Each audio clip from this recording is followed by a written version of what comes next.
no predator, I mean that. You have to, farmer has to decide if he wants to Fermierul spend va time. trebui să decide dacă petrece timp cu aceea extra care s-au născut, poate îi mută la altă scroafă sau deci fac diferite scheme. Unii au metodica să le asigure la purceluș supliment de lapte. I'm just learning about pigs. Despre porci eu abia sunt la domeniul de învățare. We just finished our first batch of 2,500. Doar am terminat prima partidă de 2500 de porci care i-am crescut.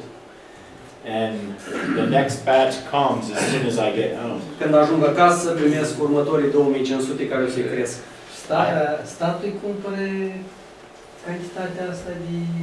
Does the state buy you these piglets for you or? No, I work with a feed mill No. that has the sows. Eu lucrez împreună cu alt fermier care are scroafele.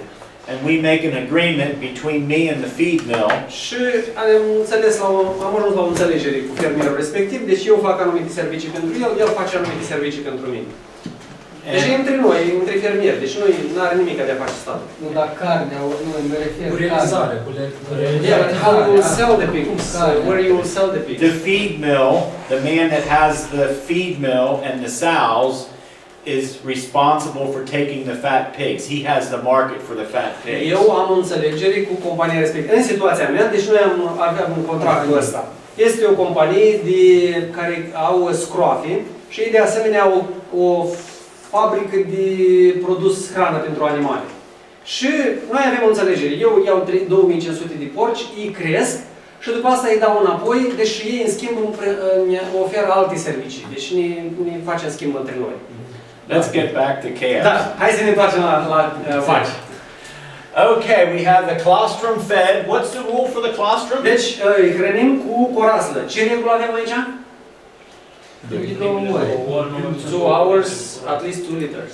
Very good, very good. You're paying attention. Deci m-a ascultat cineva. We have a clean, dry bed of straw.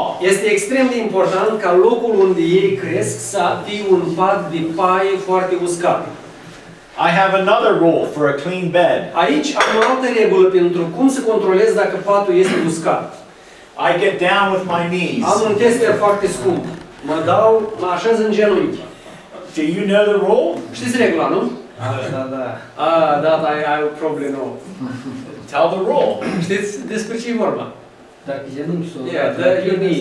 If it's wet, it's too wet. It's the same in America. Uite, și Moldova e la greu. Dacă s-au udat, Tell all your neighbors. spune-le la toți vecinii despre asta. So that's the rule. If your pants are Așa e de dry, simplu. Dacă te-ai așezat în genunchi și pantalonii tăi sunt uscați, patul e perfect, e bun. it takes a lot of straw. Da? Normal, ai nevoie de multă paie. I never burn my straw. Eu niciodată nu ard paiele din câmpul meu. When we combine our wheat, Atunci când punem combaina să strângă greul, we let the straw out there 8 to 12 hours or one day noi lăsăm paiele pe câmp vreo 8-12 ore, maxim 24 de ore and get it in the barn as soon as we can. și apoi o strângem la depozitare cât de repede posibil. So that's rule number 2, Deci asta e regula numărul 2. the straw test or the knee test. Testul ăsta foarte scump, testul genunchiului. So let's move on. We have to keep this bottle clean. E foarte important ca sticla din care beau prin biberon, și anume sticlă nu din căldare, să fie curată, dezinfectată. After every feeding, we wash the bottle with hot water and soap. Noi spălăm sticla și biberonul după fiecare hrănire cu apă, cu săpun, cu detergent. And then we rinse the bottle with cold water and Clorox. Deci cu apă fierbinte și apoi clătim sticla cu apă rece, de asemenea cu un dezinfectant de clorină, Clorox. And then we turn the bottle upside down on a bottle rack. Și apoi întoarcem sticla cu gâtul în jos ca să se usuce complet la uscare, de asemenea să dezinfectează. We want no bacteria. We want that bottle and nipple extremely clean. Noi vrem ca sticla și biberonul să fie extrem de curate, niciun fel de bacterii să nu se transmită de la hrană la hrană. Remember, the calf has no immunity to bacteria. Vă aduceți aminte că v-am spus, vițelușa nu are imunitate la bacterii. If we give the calf one meal of bacteria, she gets diarrhea. Dacă hrănești vițelușa cu o hrană infectată, imediat prinde diaree. And then she can get sick very quickly. Și poate să se îmbolnăvească foarte repede. We always have water available. Chiar din primele zile facem disponibil o căldare de apă pentru vițelușă. The best water possible. Cea mai curată apă posibil și eu trebuie să pot bea de acolo. We do not like nitrates or bacteria in our water. Nici nouă nu ne place dacă e cu bacterii sau cu nitrați apa. Here you can see our calf. Aici puteți vedea vițelușa. She has 2 buckets. Are 2 căldări acolo.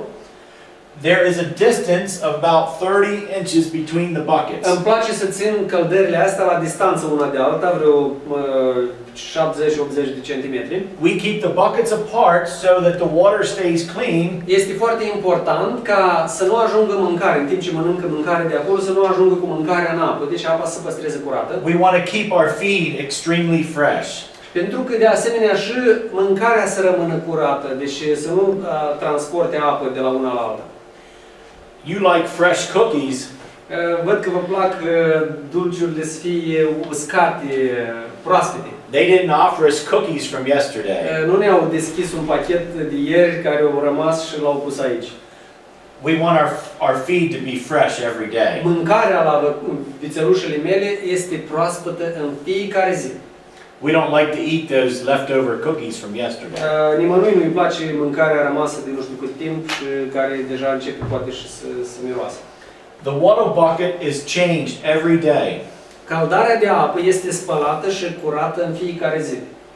We get rid of the old water and put fresh in. Mai are apă acolo, eu o răstorn, îi plătesc căldarea și pun apă curată. In the winter we do use warm water.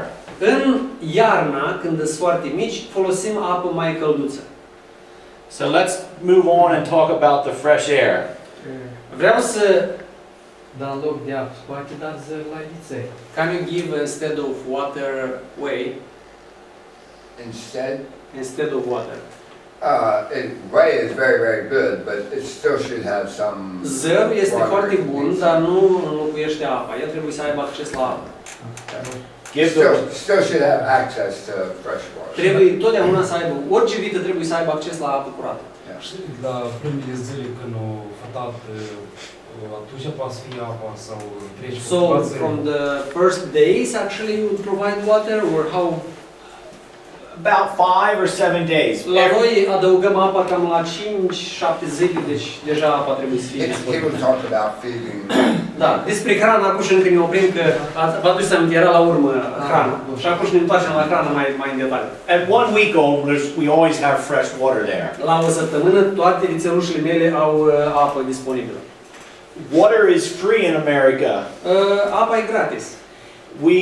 In the winter, we will feed milk and then wait 5-10 minutes and then give warm water. Iarna, de exemplu, le hrănesc cu laptele, care e porția lor de lapte, așa o să crească, și după asta le asigur apa. And Apa caldă e timp de iarnă. our water does freeze in the winter, so a half hour later or after we're done with our other chores, we will come empty the warm water bucket. Și apa îngheață în zona noastră, deși e foarte ger, ca și la voi, de fapt, și răsturnăm apa. Dacă după ce terminăm alte lucruri, nu o lăsăm pe noapte, deci pentru că îngheață. In the summer, it's very important that there's water there. It gets hot. They need drink. We want them to drink deosebit water. atragem atenție. La ferma mea nimeni nu are voie să lasă deci, vacile fără apă. Totdeauna trebuie să aibă apă și apă curată. We want to teach them to drink water. Noi vrem să le învățăm ca ele să înceapă să bea apă. Remember, we're growing a big cow. Pentru că noi vrem să facem o lapte productivă, o vacă foarte productivă de lapte. How many gallons does a mature cow drink? 70 liters. O vacă matură trebuie să bea până la 70 de litri de apă. So we want to teach her to drink. Deci noi vrem să o învățăm să bea cât mai multă apă. We always want water there. Always water. Întotdeauna trebuie să aibă apă. Întotdeauna. Niciodată nu trebuie să lipsească apa la o vacă. So let's move on to air. Hai să ne mutăm o leacă la... Deci a fost vorba de curat, Acum discutăm despre aer. It's extremely important that the air is fresh. Este extrem de important ca aerul să fie proaspăt. We want no odors in the air. Niciun fel de miros să nu fie acolo de băligar sau de graj. And we want no moisture in the De air. asemenea, niciun fel de umezeală în aerul respectiv. We want dry air. Vrem aer curat, uscat. We struggle in the fall when we have damp air. Toamna avem ceva probleme când, în general, umiditatea în aer este ridicată. In the spring we have a rainy season just like you. We struggle with damp Și air. primăvara, de asemenea, avem sezonul de ploios, așa cum aveți și voi, și avem probleme. Aerul nu este așa de uscat cum am dorit noi. So we have a building. We changed our buildings in America. Noi recent am ajuns la concluzia că clădirile noastre în care creștem vacile trebuie să fie diferite. It took many years for some farmers to change, but little by Pentru little, mulți ani noi am crescut în alt fel de grajduri, închise. Și acum recent toți fermierii înțeleg cât de important este să construim genul ăsta de clădiri. we started using curtains in a lot of buildings for Noi am început animals. să folosim aceste perdele care se ridică și închid și deschid circulația aerului în multe din clădirile noastre. This curtain we can change depending on the weather. Clădirea respectivă putem să o schimbăm în dependență de vremea de afară. Here you can see the curtain completely open. Puteți să vedeți aici că perdeaua este complet deschisă. In the winter, this curtain will be completely shut. În iarna, uneori închidem complet acea perdea. A day like today, the curtain might be half open. O zi ca asta probabil va fi pe jumătate deschisă. If it gets windy, we close it a little bit. Dacă se face vânt prea puternic, apoi o mai închid puțin. We're constantly changing this curtain. Perdeaua asta, eu toată ziua trebuie să lucrez cu ea, în dependență dacă se schimbă vântul, iar o mai ridic și așa mai departe. Sometimes 4 or 5 times a day we will change the curtain. Câteodată de 4-5 ori pe zi trebuie să merg și să mai ridic perdeaua, să o mai cobor. Another important part of our building is it's located southeast. Un principiu de asemenea tare important este ca să fie localizată spre sud. Adică deschiderea asta, ați observat, deci clădirea practic e din 3 părți, dar o partea din față nu este. Și iarnă și vară, deci nu este, partea din față nu se închide. Și localizarea, deschiderea asta trebuie să fie spre sud-sud-est. We like our young animals to be away from the big animals. Noi vrem ca animalele tinere de asemenea să fie localizate într-o zonă mai departe de animalele mai în vârstă. The older animals, their air might give off back pathogens or bacteria. Pentru că aerul care iese din grajdul animalelor mai mari poate avea ceva agenți patogeni, boli, mai știu eu. We don't want that stale air coming over our young Și animals. noi nu vrem ca aerul respectiv să ajungă cumva să bată cumva, vântul predominant trebuie să fie ca să nu ajungă aerul spre astea tinere. This building here is only half of this is covered. Deci observați, ea este numai pe jumătate acoperită. I'll draw a picture. Am să desenez o imagine aici.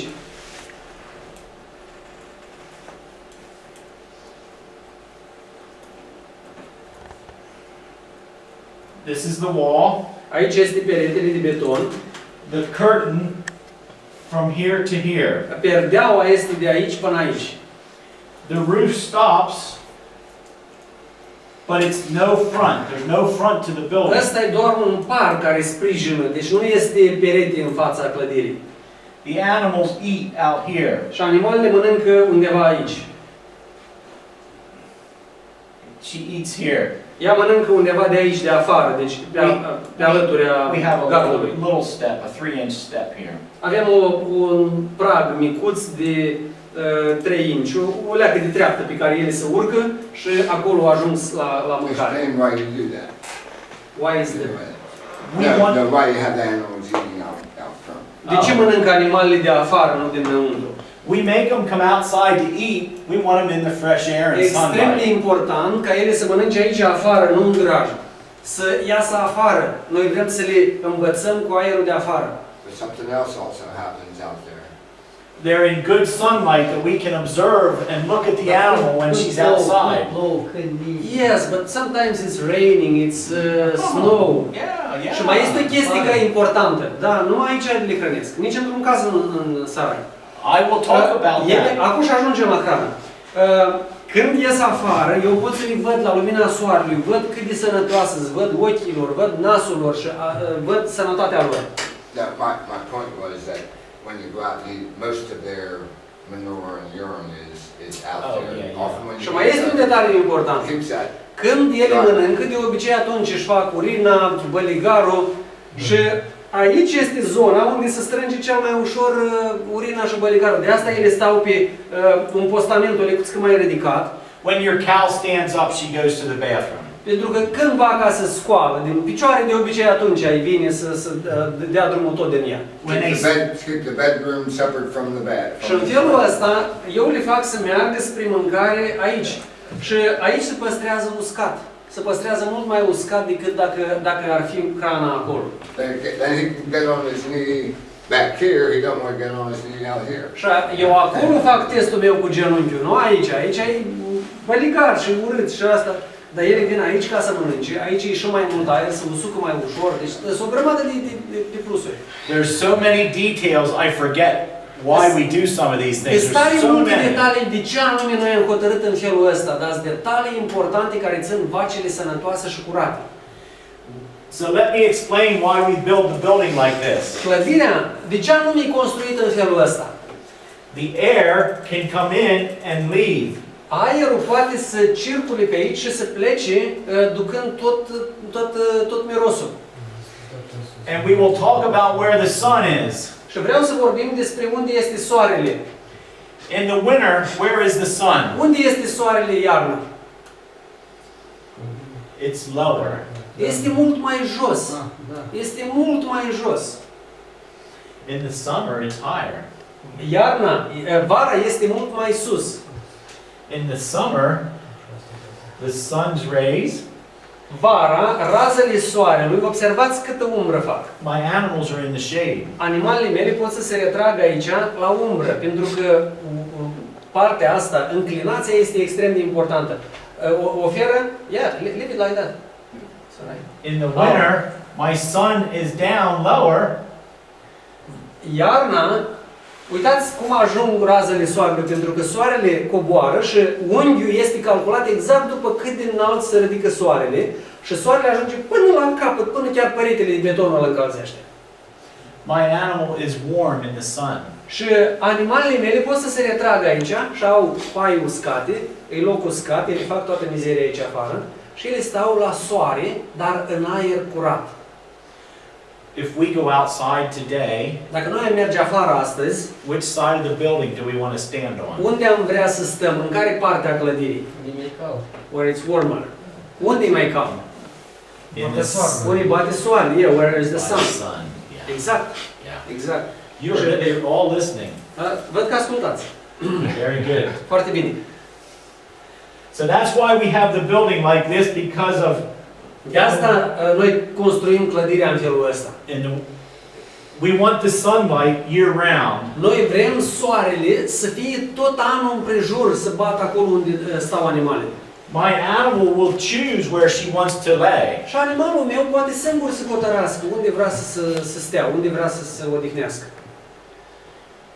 In the winter, when the wind's blowing and it's very cold, the curtain is up and the animal can lay back here in the sun, but out of the wind. Iarna, când e vânt puternic, apropo, laturile sunt construite, părțile sunt închise, deci nu-i curent și ea poate să se retragă acolo ca să stea la dos de vânt, să nu fie vânt. Deci perdeaua o ridic. In the summer, she might lay here in the morning, and in the afternoon when the sun's hot, she lays back here in the shade. Vara le observ cum se culcă dimineața, se culcă aici când mai răcoare puțin, aerul e mai răcoros, mai mult aer, cum vine soarele, se duce tocmai acolo în spate și acolo deschid perdeaua, aer proaspăt și ea stă la umbră. Any questions about the sunlight? Întrebare ceva legat de soare, de felul cum construim depozitul? Dar ele mănâncă, e comod că vară, timp de vară, să mănânce în soare. So is it comfortable for them to eat here in the sun in the summer? do you feed? We feed them in the morning at 6 a.m. The sun's not hot. Noi le hrănim dimineața la ora 6 și Da. nu-i soare încă, nu-i cald. amiază, da, amiază. Yeah, but in the middle of the day, How many times do you feed your? dar voi de câte ori vă hrăniți vacile? Nu, eu cred că 3 ori. The goats, I need to feed them 3 times. Okay, we build a little shade. Da, ai putea să le construiești o mică acoperitoare, de exemplu, dacă vara chiar trebuie neapărat să mergi la... That's a good question. When I built this, Când am construit chestia asta, I was going to put a roof over this, eram gata să pun un acoperiș și deasupra locului unde mănâncă. but it just costs money. Dar costa destul de scump. Your goat is out on the pasture in the hot sun. Dar gândiți-vă și din alt punct de vedere. Capra, în mod normal, vara, stă toată vara pe câmp și mănâncă. In some places in the U.S. where it's much Well, hotter, that- they do have those, like Texas and California. În unele zone din Statele Unite, unde e foarte soare, unde se ridică temperatura nu poți sta la soare, acolo numai decât au acoperit, pentru că efectiv trebuie să... Încă o întrebare, se poate. Yeah. One more question. Dacă la dumneavoastră construcția așa și în parte și se regulează cu perdeaua, nu se primește ca curent.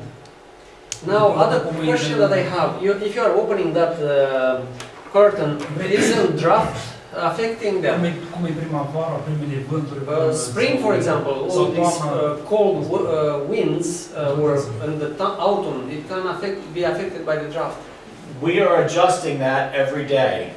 De asta vă spun că în fiecare zi, eu de 4 ori câteodată pe zi, reglez după cum bate vântul, după cum e atmosfera, să aibă aer Many proaspăt. times a day, as often as you have to. As the weather changes, if the day gets windy, we have to go in and change În it. decursul zilei văd că se stărește vântul mai tare, mă duc o mai ridic o lea. Permanent sunteți acolo, dar... So you are all the time there. Yeah, yeah. Categoric. Well, not me, but Chiar dacă nu sunt eu, e piciorul meu. Deci întotdeauna este cineva acolo cu animalele. there's one man always. Întotdeauna un om dintre noi trebuie să fie acolo. And remember the dry bed rule. Și regula patului uscat de acolo din colț. The dry bed, you Să cannot aibă loc uscat. do this without a dry bed. Nu poți să ai sistema asta dacă nu ai locul uscat cu paie pentru ele să se odihnească. So now Deci curent, adică betonul are o lecuță din înălțime și dacă ele se culcă chiar aici lângă beton, curentul e pe deasupra lor și au aer proaspăt. Care e înălțimea peretelui și acolo e sub patul de paie. E lemn, beton sau pământ curat. And how high is this? And do you have wood or concrete, or is just? this is one problem with American animals. Asta e o problemă cu animalele americane. We have all our animals standing on concrete. Toate animalele americane le creștem pe beton. So this is all concrete. Asta tot e beton, din capăt în cap. And this wall, if you build this here, that opening is about from here to here, and half of it's concrete and half of it's curtain. Deci înălțimea asta de aici e cam înălțimea unui om. Și cam jumătate e beton și jumătate e perdea. So back here. Da, deci betonul ține o lecuțică și dacă se culcă acolo lângă beton, vântul bate deasupra, dar e aer proaspăt. Aerul proaspăt. Partea lecției care noi o trecem acum e aerul proaspăt. Cât de important e aerul proaspăt. Lucru important care noi trebuie să-l înțelegem. Noi, felul ăsta de grajd, probabil imediat ne-am gândit, voi trebuie să astup pe aici, cumva, pe iarnă. Nu-i așa? Spuneți dacă nu v-ați gândit la chestia asta. Voi pe iarnă trebuie Nu m-am închis. gândit la chestia asta. Nu v-ați gândit? Nu, de exemplu, Majoritatea unde am făcut seminarii, asta am crescut. majoritatea unde am făcut seminarii, zic, bă, dar e prea deschis, e vânt, e jer, dar se îngheță vițelușele. Și că nu, e mai important aerul proaspăt decât căldura. So these gates, let me see if you can see a gate. Am porțile astea, vedeți? Acolo. Da, da. The gate, when we scrape, this here gets scraped. Toată partea asta, eu vârt tractorașul cu lopata și curăț toată partea asta, deci e rapid cu o lopată. And we pen the animals the gate swings and closes and pens from inside. Mărimea porților e exact calculată că atunci când ele se închid, fiecare se închide și închide o parte, le-am închis pe animale în colțușorul acela și tractorul repede trece pe acolo și You curăță. scrape the manure how often? We scrape the manure depending on the weather. Băligarul de aici îl strângem în dependență de vreme, de cum este vremea. During the summer, we might not scrape it for 2 weeks. It's very dry. Pentru vară, poate chiar și 2 săptămâni să nu curățăm, pentru că e uscat, se usucă repede. In the winter, like now, once a week. Într-o vreme de iarnă, uite, de genul ăsta, cam o dată pe săptămână. And when we have snow, sometimes 2 times, 3 times a week. Dar când e umat iarna, câteodată de 2 ori, de 3 ori pe săptămână trebuie să intre cu tractorelul ca să curăț, pentru că se face mizerie. In the winter, we have to make our bed back here sometimes every day.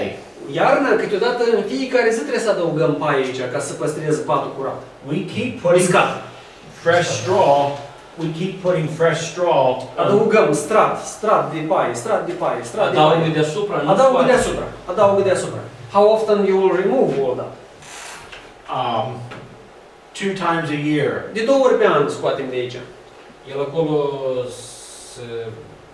se aprinde, paruiește. El Well, you will have some activity, biological activity going on here and it will Yes. get warm. Sure. Yeah, yeah. Păi da, și chestii faină. And when do we want it warm? Pentru că când vreau eu să fie cald? Iarna. In the winter. In the winter. So we're building our bed for winter. Și din vară se clădește și pe iarnă e destul de gros și acolo e cald. Adaugă ceva microorganisme? Do you add by yourself some microorganisms there? No. No, sunt suficiente acolo. So what is missing here? Ce lipsește aici?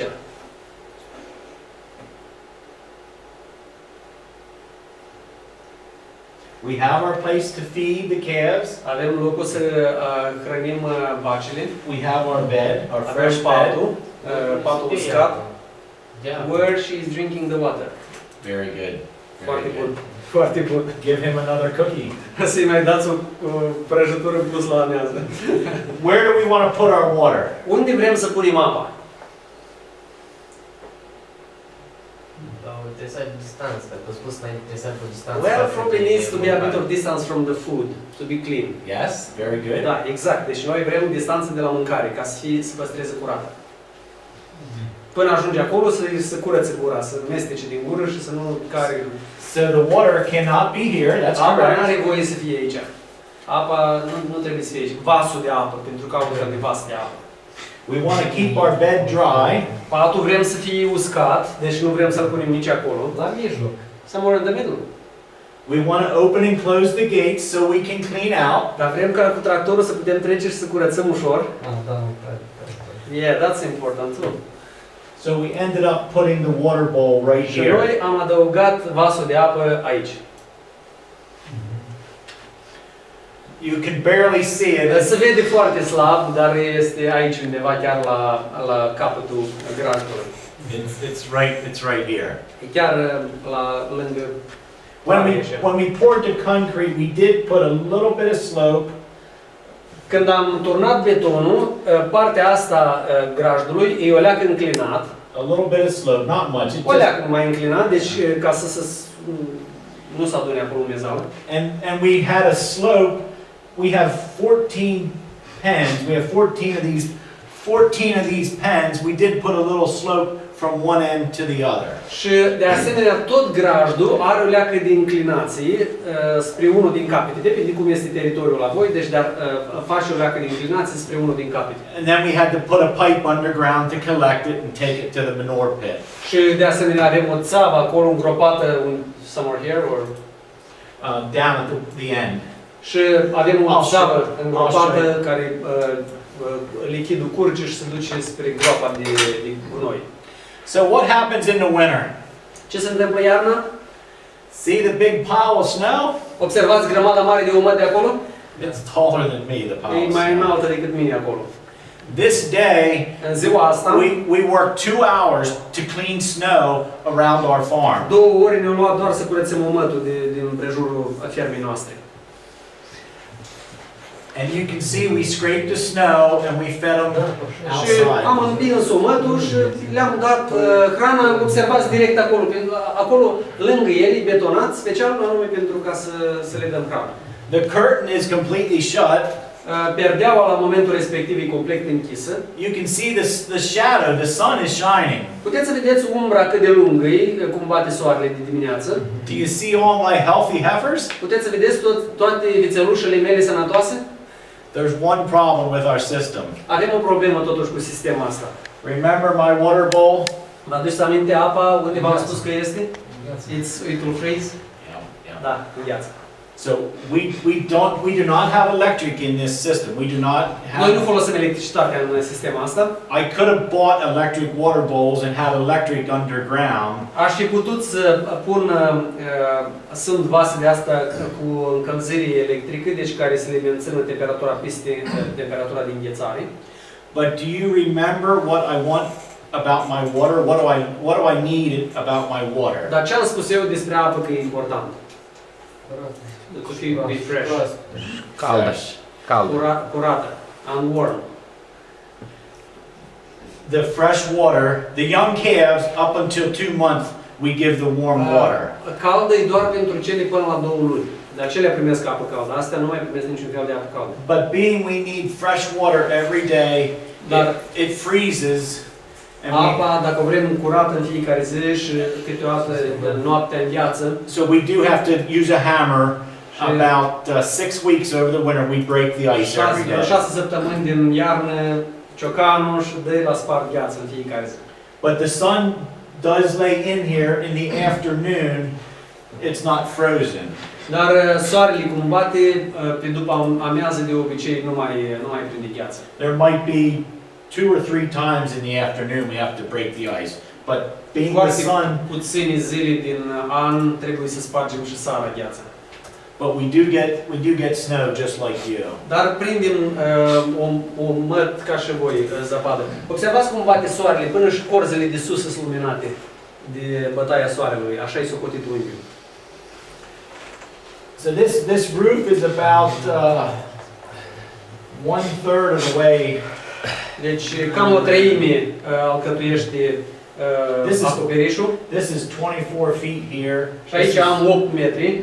4 feet. Aici am 1 metru și 20. The size of the animal. E mai mult, cât mărimea animalului. Deci betonul ăsta mai înalt, unde el...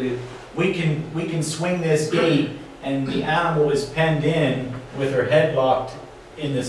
Când animalele mănâncă aici sau când sunt acolo, când le-am deschis poarta, putem să le închidem chiar și aici când ele mănâncă și în timpul celălalt să curățăm. Deci cum se deschid porțile, perfect, se închid de la una la alta, socotită lungimile. We have them penned that if we need to give a shot, she can't move. Și câteodată le închidem, de exemplu, când le-am dat mâncare, toate au venit acolo, le-am închis acolo cu capul în hrănitoarea aceea, ea n-are unde să ducă și acolo le facem injecții foarte repede, dacă trebuie să le facem injecții de vaccine sau ceva. So let's go on and talk about the sunlight. Bun, discutăm puțin despre lumina soarelui. We like the natural sunlight. We like the building facing southeast. Deci ne place să fie cât mai multă lumină. Am spus orientarea este spre sud-sud-est. That's where we get our wintertime warmth and our summertime shade. Pentru că așa obținem cea mai mare lumină iarna, cea mai multă căldură de la soare și cea mai multă umbră pentru perioada de vară. And when they're out in the sunlight, we can observe their health very much. Când e lumină multă de la soare, poți să vezi clar starea sănătății lor.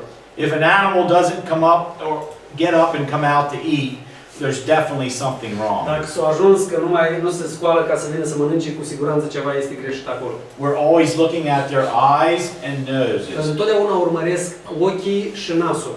You can tell a lot about an animal by looking at the eyes. Poți să spui foarte multe despre animal uitându-te la ochii lui. And here our calves in the winter get a blanket. A calf Vițelușele abia născute, poate le vom pune când e frig tare o pătură de felul ăsta peste ele. He had a question. Ați avut o întrebare, dar n-am... Am vrut ca să întreb, în zona dumneavoastră și mai mare temperatură, adică jos? How low the temperature will get in your place? it'll get minus 20 Celsius, minus 30. Minus 20, minus 30 Celsius câteodată. La minus 20 de grade poate să fie ceva pentru animalele care sunt în felul ăsta, în așa fel de grajd. When it's minus 20 for these animals, it's not too cold. No, no. We do have to increase our energy in our feed a little bit. Nu, unica diferență când e ger tare, le dau o leacă mai multă mâncare. Remember the dry bed? Vă aduceți aminte de patul uscat? Organismul Da. de energie cheltuiești. Ele au patul uscat și gata. My straw from my wheat is very important to me. Paiele de la grâu sunt tare importante pentru mine. If I didn't have my bedding, my dry straw, Dacă n-aș avea patul uscat pentru ele, am încurcat-o. Dar ce nu de la ors? Why not from barley, for example? oh, barley, rye, Ah, fai. Paie. corn fodder, okay. Folosim și cioclești de astea de la popușoi, adică nu tulpina. Tulpina o scoate și numai frunzele, pănușile de la ciocleș le folosesc de asemenea, dar nu e așa de... We want our calf or animal to be able to nestle, make a bed in that Noi vrem dry ca straw. vaca sau vițelușa să poată să se cuibărească acolo în paiele respective, deci să-și facă un colțișor călduț. Winter is the toughest time for us. Da, și iarna, într-adevăr, are anumite provocări pentru noi. In the summer it's very easy and then we're tending crops. Vara este foarte ușor, avem timp și de recoltat. But our chores in the winter take much longer when it's 0 degrees or minus 20. Toate că am și de avut grijă de câmpuri vara, tot una mai multă muncă e iarna când e aproape de zero, mai jos de zero. When we had that big snowstorm, the